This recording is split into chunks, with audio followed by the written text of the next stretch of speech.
I want to talk about President Trump's reaction and how he's waded into the conversation regarding Iran. He's repeatedly urged Iranians to keep protesting. He said multiple times help is on the way. He's canceled meetings with Iranian officials until they stop killing protesters. He also posted a message that included MIGA, Make Iran Great Again. And he also said that the United States will slap a 25% tariff on any country doing business with Iran. What do you think of his response so far?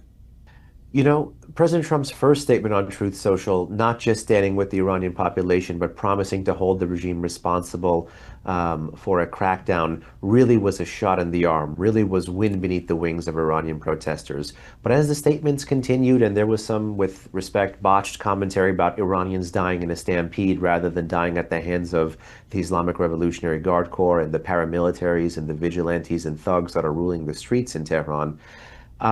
I think we're getting fast to a point now where rhetorically continuing to re-up support for the Iranian population, continuing to raise expectations without actually delivering, without actually doing something. And again, it doesn't have to be kinetic, to meaningfully level the playing field between the state and the street, to meaningfully begin to change those dynamics. If that does not happen, that would have been an artificial lifting of expectations that could actually lead to Iranian protesters not continuing to stick on the street. And worse, it could kind of feel like the regime has a pale green light to really go out there and say, America is not really going to have your back, and that have the regime kind of continue, unfortunately, as we said earlier, shoot their way through the crisis, knowing that the resolve of protesters had been broken. I mean, it's not an accident that protesters were taking videos in English and sending them out there. It's not an accident that protesters were changing street signs to put Donald Trump's name on it. It's not an accident that there was a campaign to get stickers on walls and on cars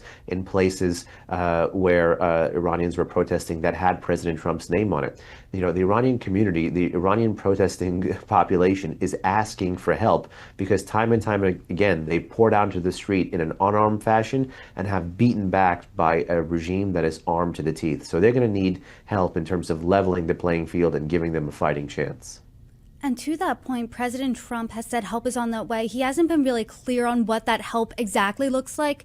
He had an interview with CBS last night, and he said he was asked about what he would do if Iran is hanging protesters, and he said the United States will take very strong action. But if protesters keep dying and the United States does nothing about it, or there's not immediate action, swift action, do you think that the U.S. loses credibility here?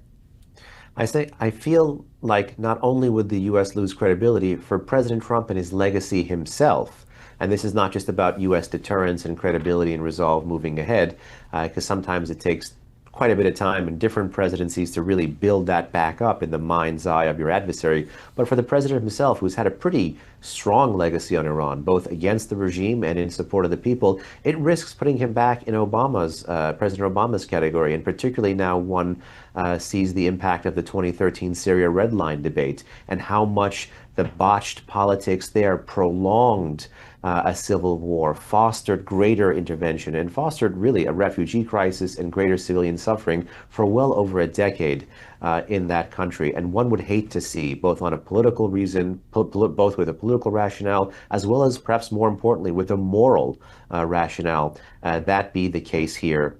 With respect to Iran. So certainly all eyes are on the president. This is kind of where the president is most comfortable. He actively cultivates uncertainty here, but there is, again, a fast approaching point of diminishing returns, and that may be sooner than we expect.